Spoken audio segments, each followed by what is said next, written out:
Are annuities a smart way to save for retirement? Should you annuitize? I love that word.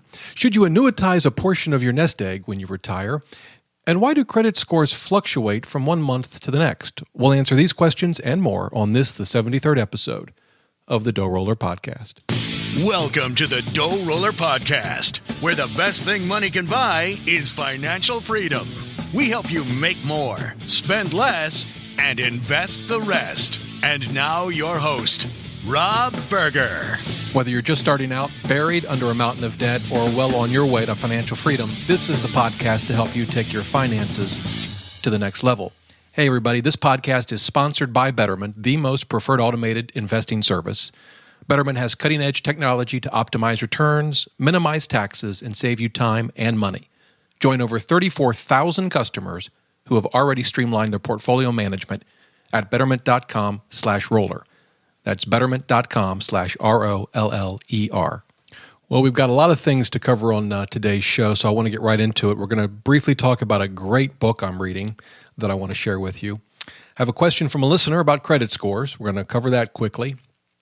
And then I have Tim Holmes on the show. Tim is the principal and head of Vanguard Annuity and Insurance Services.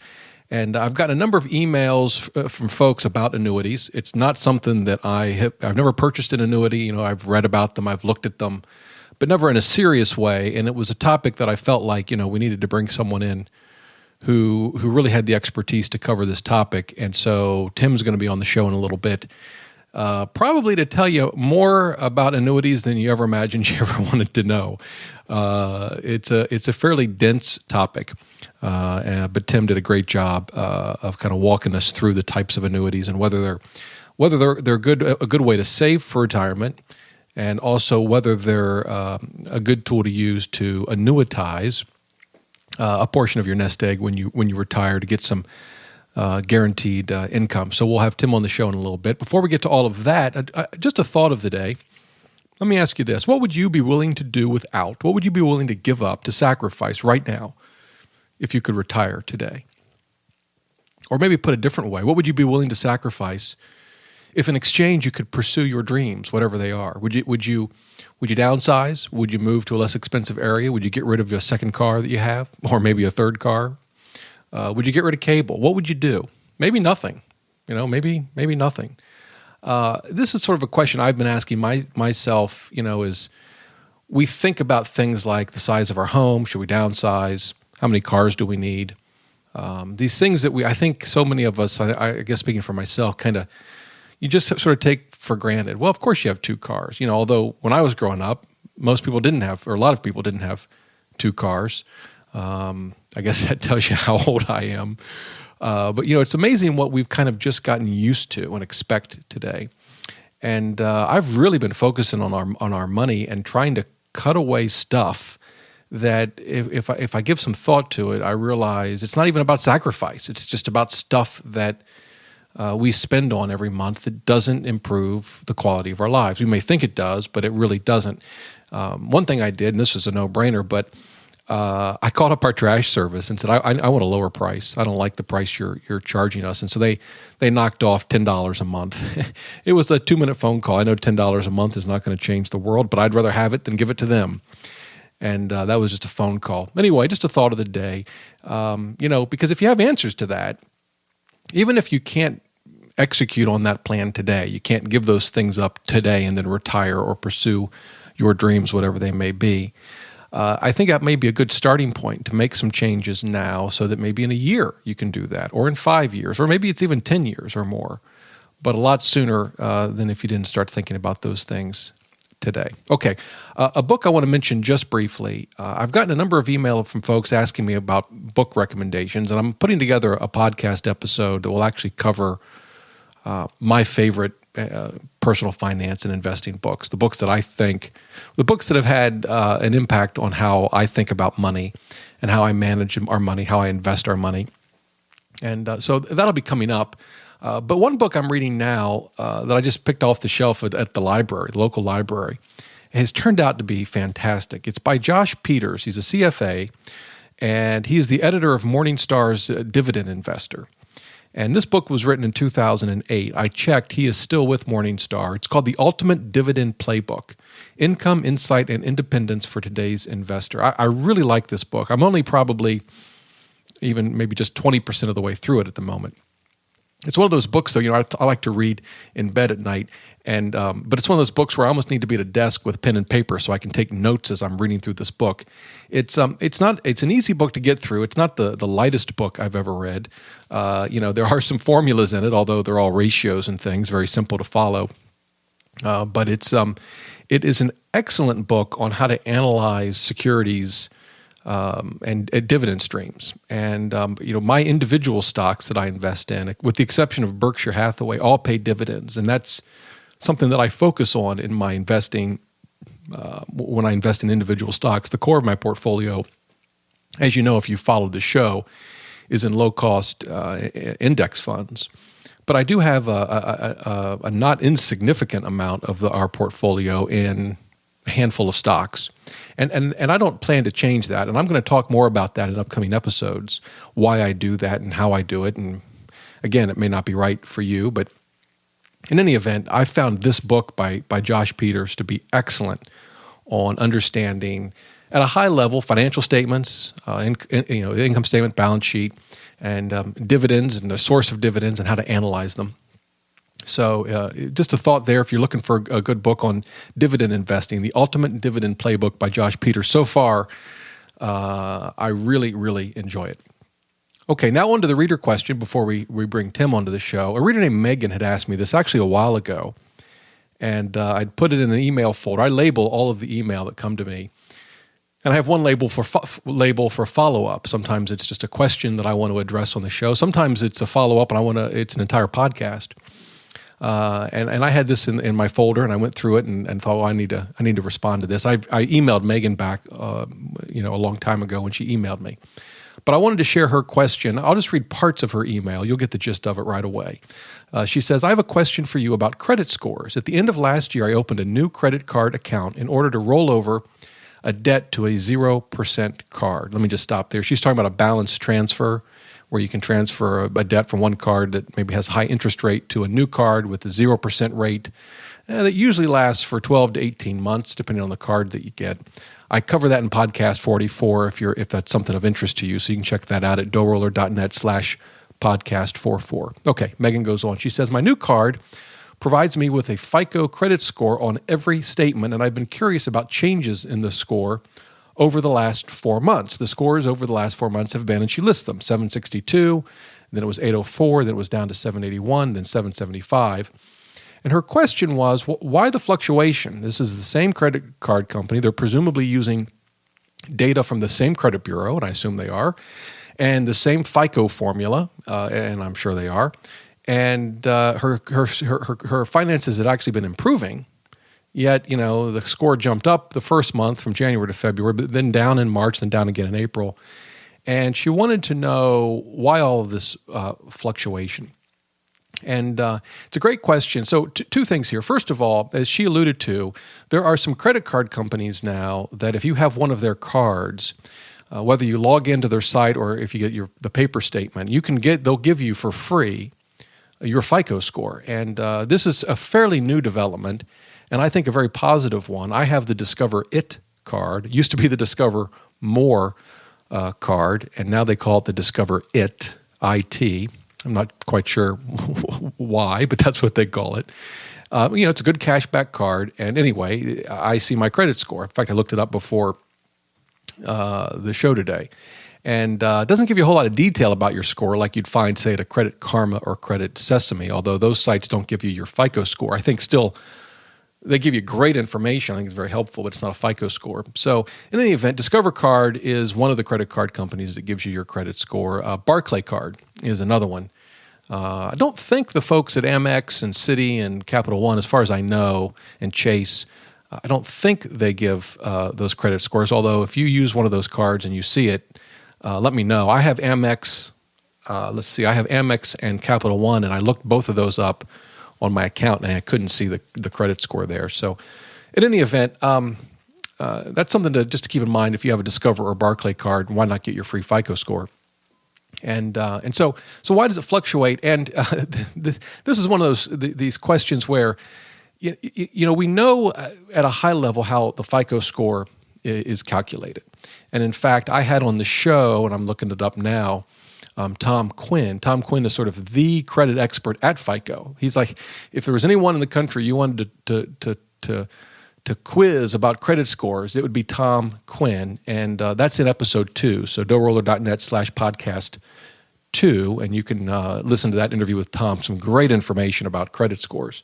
So we know a lot. We know the factors that go into credit score, like your payment history. Do you pay your bills on time? Your credit utilization, and the length of your credit file, and other factors. And we even know which factors are the most important, right? So, for example, your payment history is the most important. Do you pay your bills on time? The single most important factor. Credit utilization is a big number 2 factor, really important. Inquiries, which a lot of people talk about, where you apply for credit, and there's an inquiry on your account that can hurt your score a little bit, and it can, but a minor factor. So we know the factors, we know how important each of them are. But in terms of details, this is a proprietary formula. This is kind of like the formula for Coca-Cola, right? FICO is not going to just publish the math behind their formula. It's their business, and so we don't know all the details. So part of my answer to Megan is, yes, sometimes we just don't know. I mean, we want to try to figure all of this out. It can be frustrating, particularly if you're in the middle of trying to get a mortgage or refinance a loan, something really important where your score really matters. But sometimes we don't know, and there's no way to really know. And I almost think it can be a mistake to try to force an explanation onto this, at least from one month to the next, a fluctuation like that. Now, that being said, we can kind of try to understand some things. For example, what was your balance at the time that your information, say from your credit cards, was reported to the credit bureau? Even if you pay off your credit card in full every month, if you're like me, the balance builds up. And then, when the payment is due, of course, you pay it and it goes back down, although not to zero. In my case, I pay off the balance statement. So my credit card that we use regularly never has a zero balance. But depending on how much we've charged that month, one month the balance could be reported as much higher than the previous month, even though we're going to eventually pay it off in full. And that affects your credit utilization. And so that obviously could affect your score from one month to the next. If you apply for new credit, again, not a significant factor, but those inquiries can affect your credit scores, particularly in the short term. So that possibly could be an explanation. If you saw a significant change, there could be a problem on your credit report, because that's one option. There could be some incorrect information on your credit report. I mean, in an extreme case, there could be identity theft, and someone could have applied for credit under your name. And I've had friends where that's happened. You've probably, if it hasn't happened to you, you probably know someone who had that happen. I had a friend once, a good friend, who went to register to vote, and they said, "I'm sorry, sir, you're a felon. You can't register to vote." He's like, "What?" And it turned out that I think it was a former roommate, long after they were no longer roommates, had committed a crime. I don't think it was a violent crime, but somehow had his Social Security number and had given it to the police. And so my friend had a record and he didn't know about it. It's not really funny, so I'm not sure why I'm laughing, but as I think back on it, it's kind of funny. But he got that straightened out, but it was a real hassle. So in any event, the point is, you could have a mistake on your credit report, and you'd want to check that out. That would certainly be a real possibility if you saw a significant drop and there was just it went from 820 to 600 or 700 even, or maybe 750 even, and there was just no explanation for that, reasonable explanation that you could think of. Check your credit report. You may have an issue there. So, those are some of the possible explanations for why scores fluctuate from month to month. But again, you're probably not going to know for certain precisely why, and what you can attribute the drop to, and how much of the drop is attributed. It could be multiple factors converging that results in a overall drop, for example. So can be frustrating for sure, again, particularly if you're looking to get a mortgage, but oftentimes, particularly when you're talking about relatively small fluctuations from month to month, it can be very difficult to pinpoint exactly why. Wish I had a better answer for Megan. Fortunately, she's got a great credit score, so she's doing fantastic. And I suspect if she keeps doing the good things she's doing that she described further in her email to me, her credit score will just be going up over the long term. Again, it can fluctuate from month to month, but I suspect over the long term, she'll have a credit score well in the 800s, and that would certainly qualify her for the best interest rates on any mortgage or other kind of financing she'd need to get. Okay, so that's my best answer to Megan's question. And with that, I want to turn to the interview with Tim. As I mentioned, it's about annuities, whether you're looking at an annuity as a way to save for retirement, or you're nearing retirement and you're trying to figure out, should I buy an annuity with some portion of my retirement savings? Tim is coming on the show to help us answer those questions. Tim, welcome to the show. Thank you, Rob. Glad to be here. Hey, I really appreciate you taking time out of your day to talk with us. Annuities are a topic that a lot of folks write me about, and I frankly know just enough to be dangerous when it comes to annuities. So having someone from Vanguard to help us sort through this is great. Why don't you, just as a start, give everyone a little bit of background about you and what you do at Vanguard? Sure. My name's Tim Holmes. I'm a principal responsible for Vanguard Annuity and Insurance Services. I've been with Vanguard over 28 years, and the last 4 in the annuities business. Okay, and what's your background look like that eventually led you into the annuities business? How does one get into that business? Well, I've worked on in many different departments at Vanguard, predominantly on what we would call the retail side of our business, so the direct-to-consumer side of the business. Several years, in our brokerage business, and several years in the mutual fund business more broadly, and again now in the annuities group, again dealing with the same direct clients. So, and particularly at Vanguard, as you can imagine, the clients that we talk to that are interested in annuities typically are Vanguard mutual fund clients first. Okay. And they're looking for, guaranteed income, or they might be looking for additional tax deferral opportunities, and would be referred to our group typically from the mutual fund folks. Okay, good.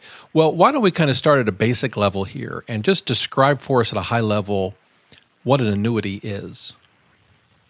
Sure. I'll put them in 2 categories or buckets, if you will.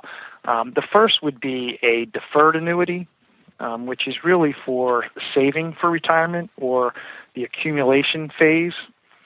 And there are different types of deferred annuities. They can be deferred variable annuities, which we offer, where the underlying investments are Vanguard funds, and it works very much like a traditional IRA would work. And you invest, save for retirement, and you either take it out in a lump sum or in increments once you're in retirement.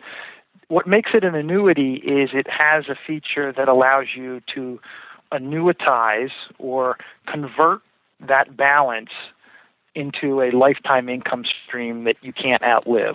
So in other words, the payments would continue for the rest of your life, and a spouse if you choose.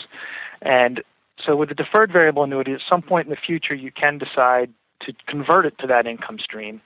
Historically, though, we find that clients are really using it for the tax deferral and treating it much more like an IRA, and taking it out either through withdrawals or in lump sums as they get into retirement. And that's how those products have been used for years. What you need to really look at on those products are the fees. Just like, with most investments, costs really matter. And then in the late 90s, the industry added what are called income riders or living benefit riders to these products, which a simple way to think about it is, I think of it as drawdown insurance. So you're in retirement for an additional fee. you can guarantee that your drawdown strategy, depending on your age, 4 or 5%, will never be exhausted, even if market conditions exhaust your portfolio. Okay, and at Vanguard, is that similar to what you call guaranteed lifetime withdrawal benefit?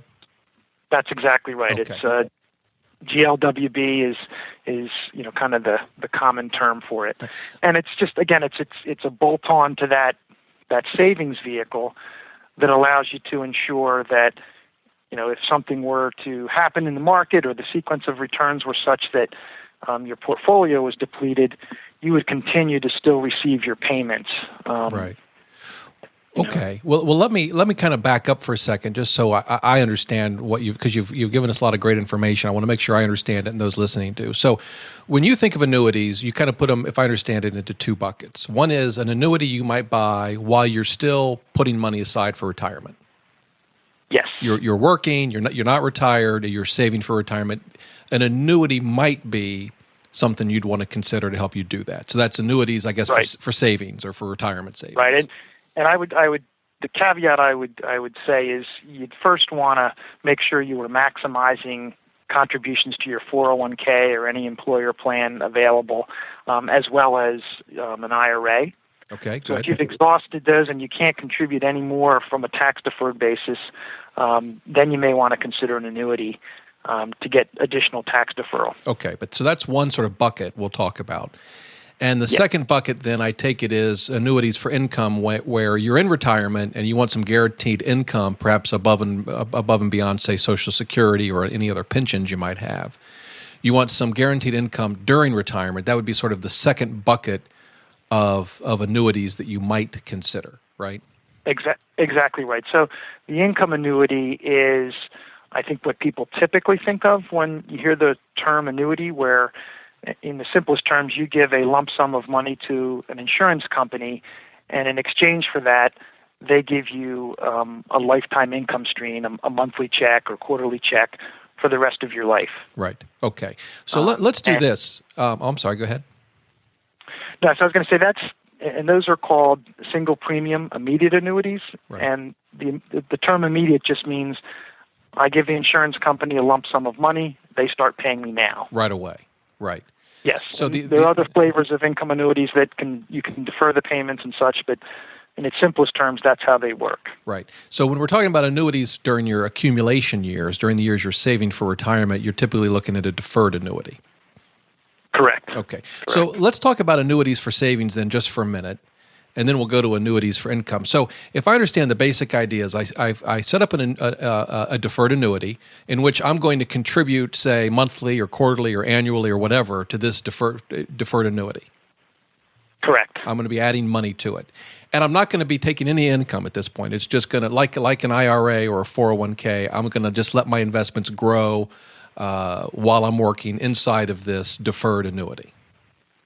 Exactly correct. And it sounds like if I'm at Vanguard, I could invest the money not unlike I would in a Vanguard IRA. I can pick the Vanguard mutual funds or ETFs to invest inside this annuity. Right. Within our product, there's 17 different Vanguard funds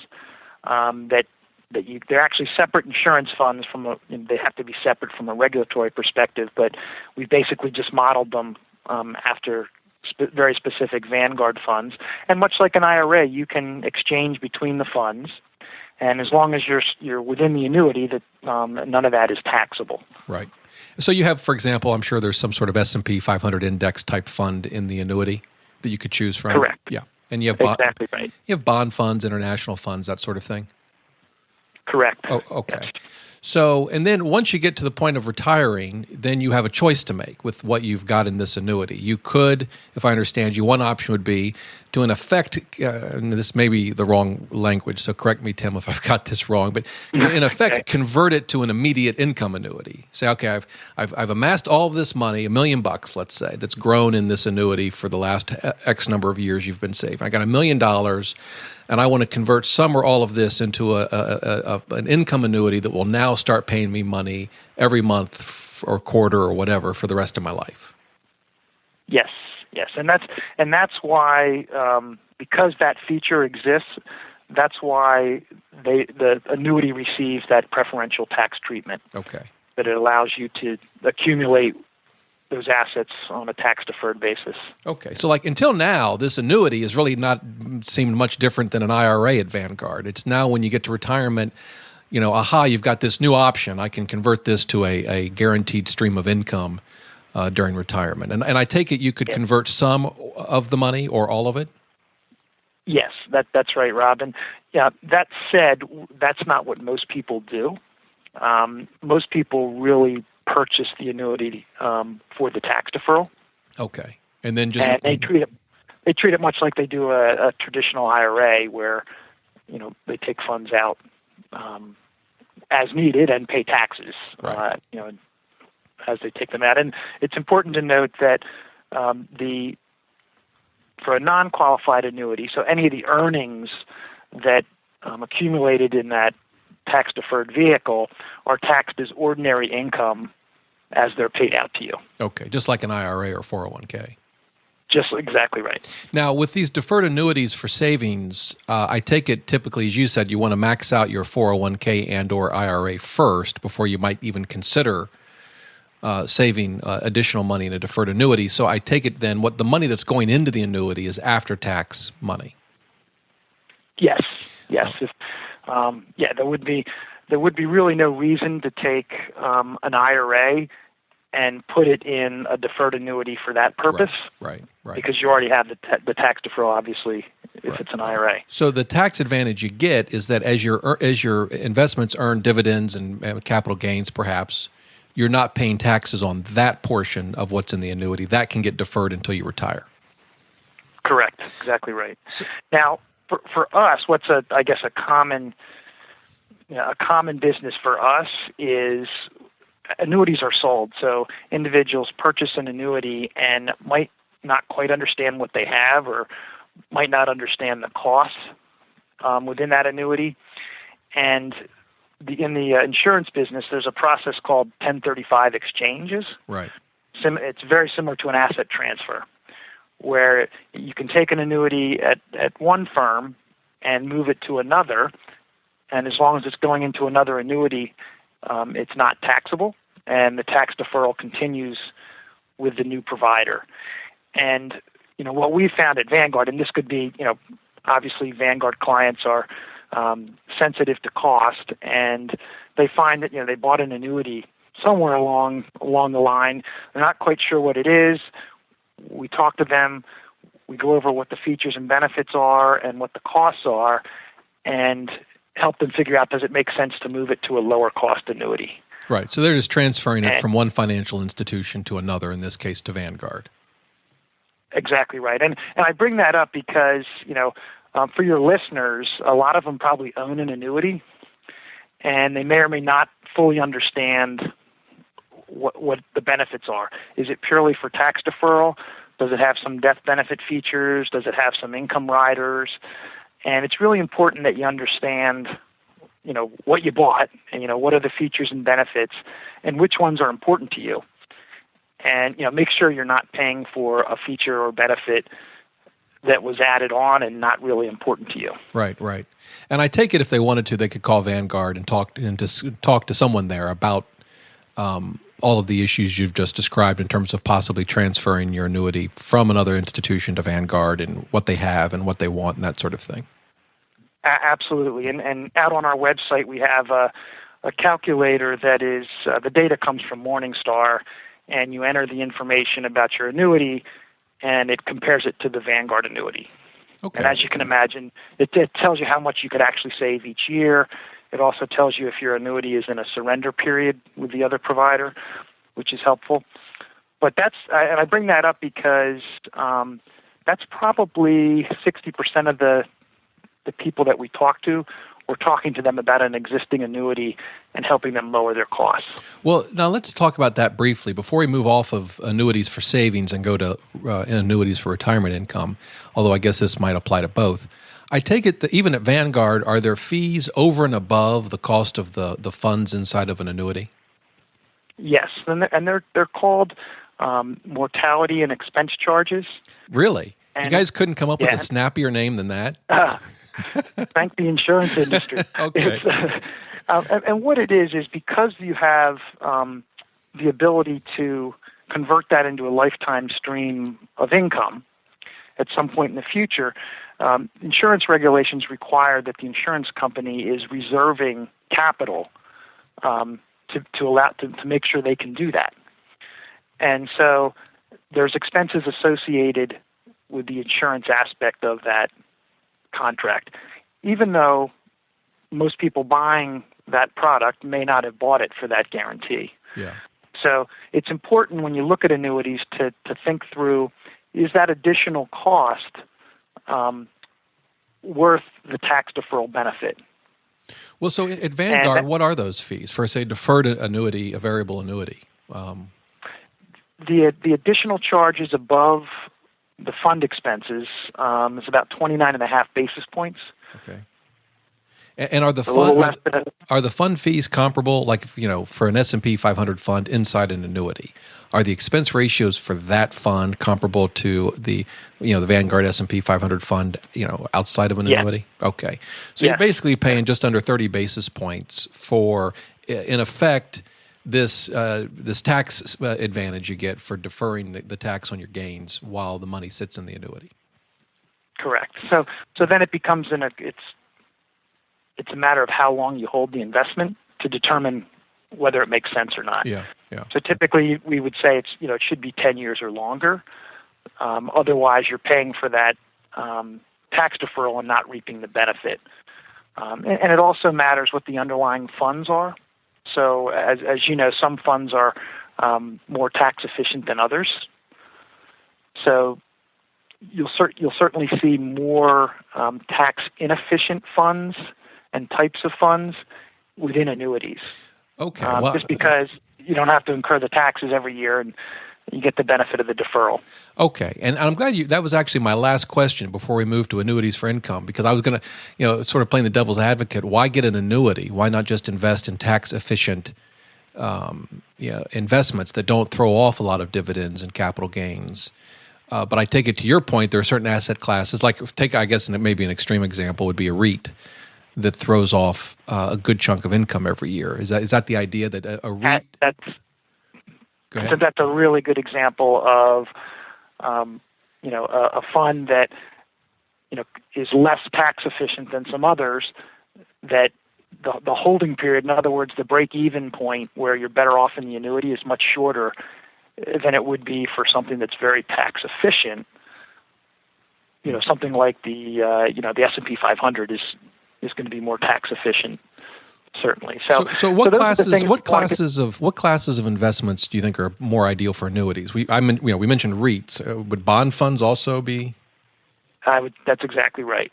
Anything else? Bond funds anything that either the portfolio has, and this is typically not Vanguard portfolios, but funds that have high turnover within the portfolio that create capital gains at a high pace, or funds that have bonds or high-yielding stocks or high dividend-paying stocks. Yeah.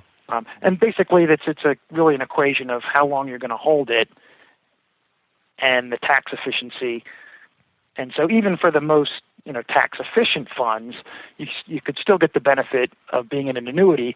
You would just need to hold it a longer period of time for that tax deferral to overcome the cost of the annuity. Is there a calculator that determines that? Here's how tax inefficient or efficient my investment is, and this is the cost of the annuity. How the break even point? I need to keep this in here. Yeah, I haven't seen a calculator per se. I've had we've looked at specific funds historically, and depending on the person's tax bracket and such, we usually generally say the 10 to 20 year period is you want to be in that range. If not longer, certainly if you're younger and saving for retirement, sometimes those time horizons are much longer than 10 to 20 years. Is there an age like with a 401k, and an IRA where you've got to start taking the required minimum distributions at whatever, 70 and a half? Is there a similar kind of requirement with an annuity? No, not with the non-qualified funds that are put in. Certainly if you had an annuity that was an IRA, funded with qualified assets, so let's say an IRA, and you bought the annuity because you wanted the guarantee piece that we're going to talk about in a minute, then RMD would apply to those. Okay, right. Okay, well, let's do that then. Let's move to income, annuities for income. So someone listening here, they may be nearing retirement, and they're wondering, should I buy an immediate, income annuity for a portion of my nest egg? So what are the factors that one should consider as they think about that question? But the way we like to think about it is to think about whether you think you need more guaranteed income than you're already going to get in retirement. So we're all going to get Social Security, which is basically a inflation-adjusted annuity, and we may have pension income. And so take a look at the guaranteed income that you expect to receive and look at your level of non-discretionary expenses, so expenses that you know are going to be recurring. And is there a gap? And you may want to consider filling that gap with another guaranteed income source, which could be provided with an annuity. Right. So that's kind of the simple way to think about it. It's obviously a little bit, personal situations can be a little bit more complicated. So, what's discretionary to one investor might be non-discretionary for another. Is that the place in Florida for the winters? Is that discretionary or non-discretionary? And then the other fact is that the ratio of discretionary expenses to non-discretionary expenses can change throughout retirement. So particularly if you end up in an assisted living facility, you're going to have a much higher level of non-discretionary expenses than you probably had when you first retired. Right. So, thinking this through, so if someone were to buy a fixed an income annuity at retirement, let's say they put $500,000, used $500,000 to buy an income annuity, that would guarantee them a certain amount of income every year until they passed away. Is that how it works? Yes. All right. Yes, and that's it in its simplest terms. Now there are other benefits and features that you can add on. So I could opt to have that income stream last throughout my lifetime or my spouse's. Right. So if I predecease my spouse and I want those payments to continue, I can add that feature so it's the last surviving spouse continues to get the income. You can also have the payment adjusted for inflation. So there would be a CPI adjustment every year. So that instead of a fixed payment, you could have it so that it increases with inflation. And then more recently, we have an income annuity platform called Annuity Access.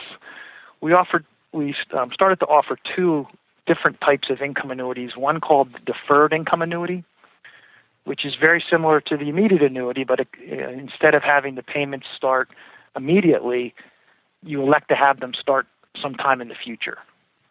So imagine I'm 58 and I want to have $1,000 a month of income when I retire at age 65. I could buy that at age 58, and it's going to be cheaper for me to buy it at age 58 than it would be to wait till I'm 65 and purchase it.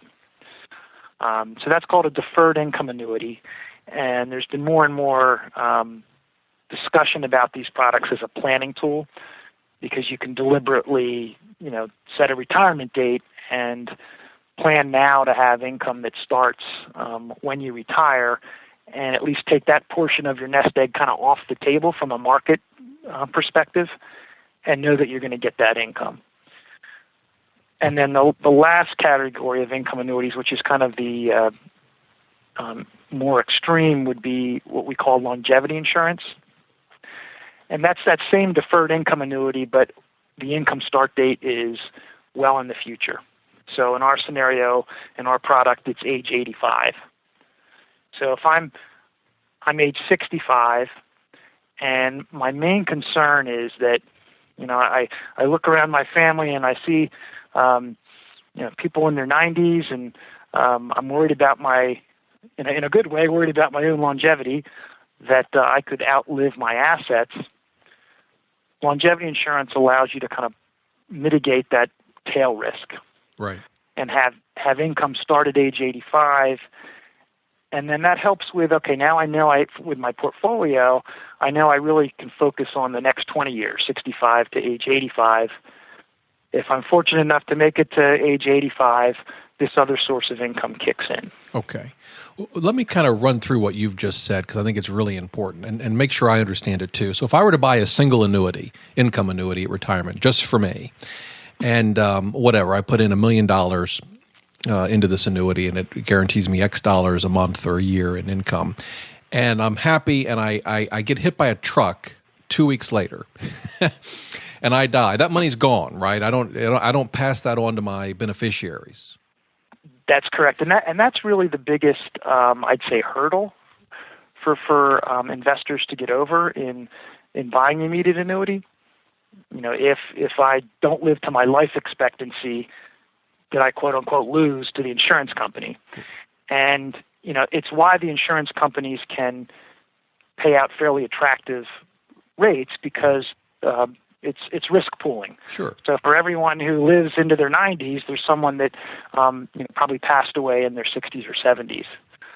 Right. And those that live long benefit from those that don't. It's very similar to any other insurance product. You know, I buy homeowners insurance. If something happens and I need it, I'm benefiting from those that never had a claim. Right. I mean, annuity, it is an insurance product. So I'm giving up certain benefits of keeping control of my money. For example, deciding I want to spend it all right now, for example, as opposed to waiting each year for the annuity to pay me my income. And I'm also giving up, potentially if I were to pass away early, the fact that I won't have that money to give to my beneficiaries. That's sort of the downside. But the upside is I'm getting a level of security that I can count on this money for the rest of my life. Right. That's right. Okay. That's right. There's a peace of mind benefit. It's hard to quantify what that is. But when we talk to investors, that's pretty important to them to know. No matter what else happens, if I bought this annuity, I know I'm going to get X a month for the rest of my life. And particularly if it's a joint annuity with my wife, I know that whatever happens, we have an income stream. Even if there's a recession and the markets perform poorly, we still have some level of guaranteed income to meet our most basic needs. Okay. That makes sense. And then, but kind of just going down your list that you went through just a minute ago. So with a joint annuity, it wouldn't last just until I passed away, but also until my wife passed away. Is that the idea? That's correct. And so now that's obviously a good thing in terms of, income security for a couple. Obviously, I take it the benefit for the same $500,000 would be lower. That's exactly right. The annual income would go down. Okay, and that makes sense. Or put differently, if I wanted a $5,000 a month benefit, or $5,000 a month benefit, the cost to buy that would go up with the joint annuity. That's correct, yeah. And it also depends on your age and your spouse's age. Right. Sure. The older you get, the cheaper it gets.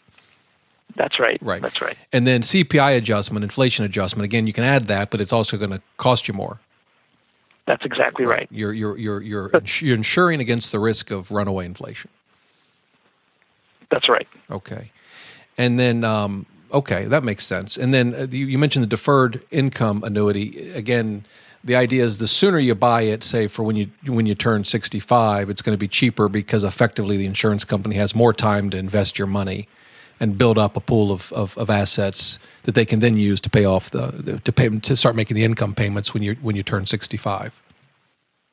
That's right. And if you look on our webpages, we do give an example of the cost of $1,000 a month of income at age 65 if you want that income to start immediately. So, for example, someone on the website, the example is someone 65 wants payments to start immediately, $1,000 a month.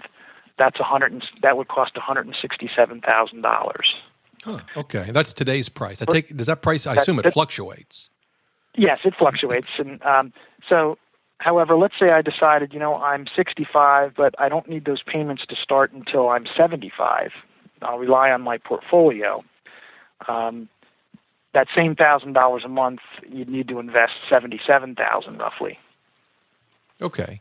And then the extreme example would be, longevity insurance. If I wanted $1,000 a month, and I don't need it to start till I'm age 85, that may only cost me $27,000. Okay. All right. Well, that's helpful just to kind of see the difference, based on the number of years until you need the money. One thing I've read is that the cost of an annuity really is affected significantly by interest rates. Is that accurate? Yeah, there's a number of factors, but interest rates certainly are a big component. The insurance company is investing those assets in their general account, and a lot of the securities used are treasuries, so the interest rates on treasuries has a big impact. The other dynamic is also mortality tables. So those tables are updated on a regular basis, and so as life expectancies get longer, the payments would be lower for the same annuity. Right, because we're living follow longer. me. Yeah. Exactly right. So there's a couple of dynamics at play there. Right. And we've, particularly with interest rates where they are now, we have investors that we talk to that are trying to figure out, should I wait? Should I buy now? And we have some, one way to do it is to, kind of like similar to dollar cost averaging in purchasing a mutual fund. You can dollar cost average in and, buy an immediate annuity, let's say every year for the next 4 years or something like that for smaller amounts if you're concerned about interest rates rising in the future. Although, again, if we had this conversation a few years ago, interest rates haven't risen, so it's hard to, as you know, it's hard to predict. I predicted they'd go up about 4 years ago. So that tells you how good I am at predicting. And Rob, eventually you'll be right. Yeah, eventually they will go up. They say an economist should predict what or when, but never both. And so there you go. I like that. Yeah, I like that. Yeah. So with a fixed income annuity where you buy it, you get income for life and in retirement. I take it that kind of annuity, you're not managing investments and picking funds. You're just giving Vanguard or whoever you choose, whatever, $100,000, and in return you're getting income for life. That's right. There are a couple of exceptions. There's some products that are not really common anymore called variable immediate annuities, where your payments can change based on the underlying investments that you direct. But again, I think those are becoming less and less popular. Yeah. Okay, well, so someone in retirement, a couple of things then, just so we kind of cover the landscape here. So someone's nearing retirement, they're thinking about possibly annuitizing some of their nest egg. I take it a couple of things. One is they don't have to do it now if they don't want. If they're 65 and retiring, they could wait and do it whenever, I guess. Absolutely. Okay. Absolutely. The other thing, when you first retire, you may not know what your lifestyle is going to be like in retirement. You may envision it, but you may, if many people that I know retire and a few months later they're back in the workforce because it wasn't the right time. Yeah. And then I take it they could, as you mentioned, they could buy. It's not a all at one time kind of thing. They could put $100,000 in annuity this year and another $100,000 next year, and spread it out over a number of years if they wanted to. That's right. Yeah. That's right. So what we would talk to them about is what really is their income need to try to figure out if an annuity even makes sense. We would also want to make sure that they weren't investing their whole nest egg in an annuity. And on average, the income annuity purchases that we see here at Vanguard, it's around 20% of someone's portfolio being used. And why wouldn't you want to see someone use all of their portfolio to buy an annuity? Because you want to have access to assets in case of an emergency, or you may have need for liquidity because of a healthcare issue, or any other number of things. You want to help out a family member. So we would suggest, typically as I said, it typically ends up in that 20% range. Okay, so if someone had $1 million, if they were going to buy an annuity and they followed the average of what you see, they'd buy an annuity for $200,000. That's right. Now, what happens if that money they're going to buy the annuity with is in an IRA or a 401k, and they want to buy an annuity? Does that create any tax issues for them? No, it does. It doesn't. It's moved into the annuity. There's no taxes when you actually move it into the annuity, but there is, as you get payments, just like in an IRA, that income stream would be taxed. Okay. At ordinary income rates, income tax rates. Would the annuity actually stay inside the IRA? Yeah, it would be called an IRA annuity. So basically, the tax treatment. So the IRA rules are still in force, if you will, for that contract. Okay. So the RM, any RMD requirements and so forth would still be there. Although for an immediate annuity, because you're being paid out based on life expectancy, by definition, you're meeting the RMD requirement. Okay, right. Does that make sense? It does. It does. Which is just another way of saying if you take IRA funds and you use them to buy an annuity, you don't have to worry about the RMD. Right, exactly right. At least as it relates to that portion of your assets. That's right. Yeah, Very good point. You'd have to pay the RMD on whatever you have left, I assume, in an IRA or 401k. That's right. Yeah. Okay, one last question, and I appreciate your patience as I try to understand all this and pummel you with questions. But I take it one should shop around. Like if I'm gonna annuitize $250,000 with a fixed income annuity, I may get different income amounts depending on whether I shop at one financial institution or another. It's not all the same everywhere. Absolutely. And so, we have a platform called Annuity Access where there's actually multiple insurance companies on the platform that bid on your business, for lack of a better term. And the requirement is that they're bidding on an apples-to-apples basis. So the investor puts in what they're looking for, how their age and, if they want the spousal feature or not. And then within seconds, you get quotes from the insurance companies. And it allows you to do an apples-to-apples comparison. Without a platform like that, it becomes a bit challenging because you have to make sure you know what features you're comparing. It's like anything else when you're comparing cars. If you compare, a model that has all the features and bells and whistles, with a similar model without those, there's going to be a difference in price. And so it's the same with annuities. So if you can compare them, make sure you're comparing apples to apples. Okay, good tip. So can anyone, or maybe it's just Vanguard clients, but can anyone go in and look at this platform and put in their information and get an idea of how much they would get, how much income they'd get if they annuitized, X dollars from their nest egg? Absolutely. If they go through the Vanguard website and go into the annuity section and go under the income annuities, there's a link that takes them to a site where they would need to create, if they're not a Vanguard client, they would need to create a profile. And then that profile would be used to get quotes based on their age and so forth. Okay. And I see that now, so I will leave a link to that in the show notes for folks. I also see the table that you mentioned where, to buy $1,000 of monthly income for life, if you're 65 and you want to start receiving it today, it costs you $167,000. And then it changes if you want to defer it for any number of years. So that's helpful. I'll leave a link in the show notes to that page as well for folks so they can check that out. And with any of these guaranteed income products, you want to think about your own longevity. Is that a concern? If longevity is not a concern for whatever reason, products might not make sense for you. And so we have those discussions with clients. Also, how important is leaving a large sum to your heirs?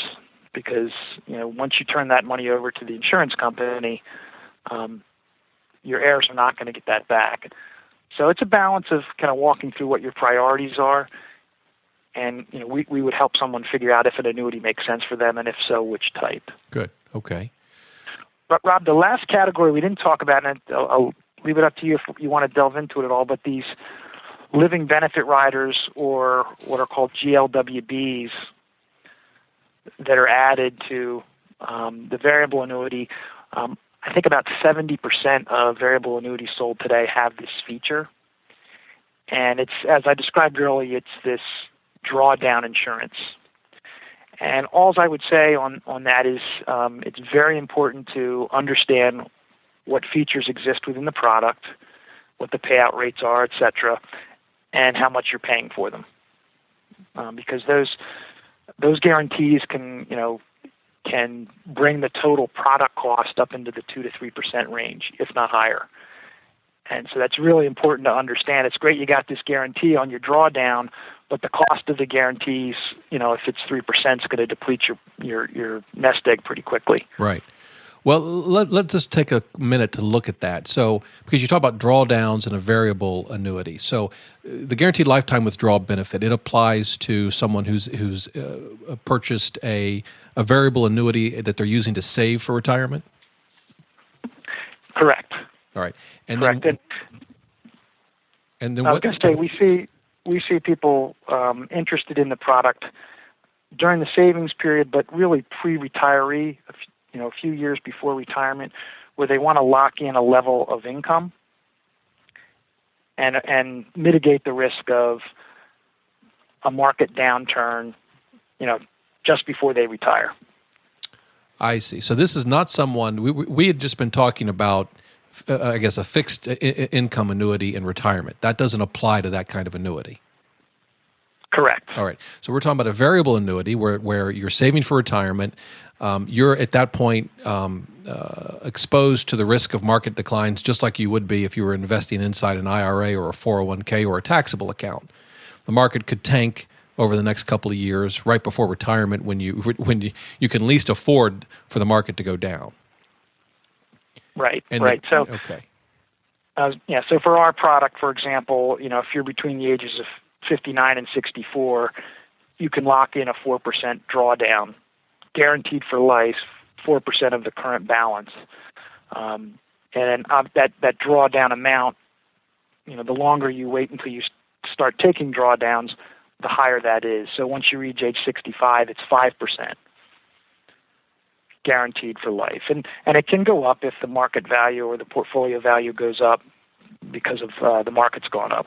Well, help me with this. When we were talking about variable annuities for saving, for the saving phase of retirement, you mentioned that, you can, when you hit retirement, you can annuitize all that money, but most of your folks don't actually do that. They just treat it like an IRA or 401k and withdraw money from the account in retirement as they need it, right? That's right. The big attraction of the GLWB is, unlike annuitizing your variable annuity once you retire, adding the GLWB still gives you access to the underlying assets, and those underlying assets are still invested. So your plan might be to take 5% out for the rest of your life, but if you have it in the GLWB and your circumstances change and you need to get $50,000 out of the annuity, you can get it out. Now, it's going to change the guaranteed amount going forward. Sure. But it gives you the flexibility of, unlike an income annuity, you're not turning over the whole lump sum to the insurance company. So it's not irrevocable. It's interesting. So, it's almost like a hybrid. So you like an annuity, you're getting a guarantee. It's different though. You're getting a guarantee based on a percentage of whatever assets you have in this variable annuity. That's exactly right. And as I said earlier, I think thinking of it as drawdown insurance is the way that I got to understand it. So just like any other insurance, I don't really want my portfolio to be exhausted. I don't want a tree to fall on my house, but I still pay my homeowner's insurance. But I know I have the peace of mind that, if the sequence of returns in the markets results in me not being able to maintain those drawdowns, the insurance company kicks in and continues to pay me. And so it's very much insurance. and you really have to weigh, is the cost of that insurance worth the benefit to you? Right. So if I had $1 million and I wanted guaranteed lifetime withdrawal benefit that guaranteed me, say, a 4% withdrawal, depending on my age and whatnot, but that would be a certain cost, obviously. But then it would guarantee me at a minimum $40,000 a year in income from my $1 million for life. That's right. That could never go down, but could go up. If next year, because your portfolio has done well and your portfolio is now worth $1.1 million, it would be 4% of that. Right, and I would continue to get that $40,000 even if, because of market conditions and maybe I lived a long time, I eventually depleted all of my $1 million. That's right. And I think one of the benefits to this over an annuity is that if I then get hit by a truck, because I don't know why I keep wanting to get hit by a truck, but Yeah. if I get hit by a truck a month later, my family still has this $1 million that was sitting there. It didn't go to the insurance company. That's right. Your beneficiaries receive the assets. Well, hopefully I'll remember to link to all of this stuff. I've been taking copious notes during this interview, Tim, but I will. I hope I didn't go all over the place. No. Well, thank you very much. Well, I won't tell you this is the easiest topic in the world to get our hands around, but we're doing our best, and hopefully those folks that are listening, they'll let me know, Tim, if they have questions, because I get a ton of email every day, and maybe I'll shoot some to you and the folks at Vanguard, or just have them contact you directly. But that'd be great. This has been very helpful. If we missed anything, we've covered a lot. Is there anything else we should cover before we call it a day? No, I think we touched on them. That you're right. It's a complex category, and the insurance companies are very innovative in developing products and features that meet client needs. That's the plus. The downside is it complicates things quite a bit. So if you own an annuity, figure out what it is and how much you're paying for it, and hopefully the benefit is what you're seeking. Right. And if not, give us a call and we can help. Good. All right, Tim. Well, listen, thank you so much for your time today. Thanks, Rob. I really appreciate it. Okay, a big thank you to Tim for taking the time to talk to us today about annuities.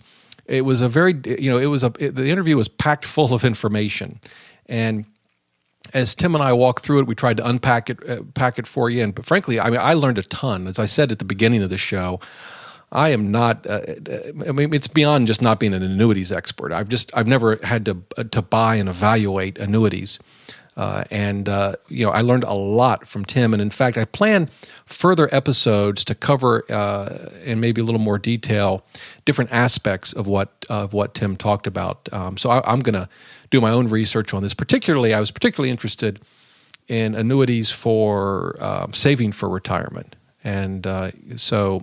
The variable deferred annuities and that sort of thing. So I'm gonna refocus on that and have some more content for you in the coming weeks and months on that, because I think it's an important topic. And I'll also cover annuities in retirement, because that's obviously an important topic too for those nearing retirement. Well, hey, appreciate your joining us for today's show. As always, if you have any questions about the show or any topic related to money, just shoot me an email at dr@DoughRoller.net. I read every email and I respond to every single email. You can subscribe to the show. Just go to DoughRoller.net/iTunes. That will redirect you to the iTunes page where this podcast resides. Don't forget about our newsletter. We send it out every Saturday, packed full of personal finance, money management, investing tips, everything to help you make the most of your money. You can check that out at DoughRoller.net/newsletter. Hey, and lastly, I put a lot of content out on Twitter and Facebook. The Twitter, it's at DoughRoller, and Facebook.com/DoughRoller. You can check us out there. I tend to post content there every single day. Hey, until next time, remember, the best thing money can buy is financial freedom.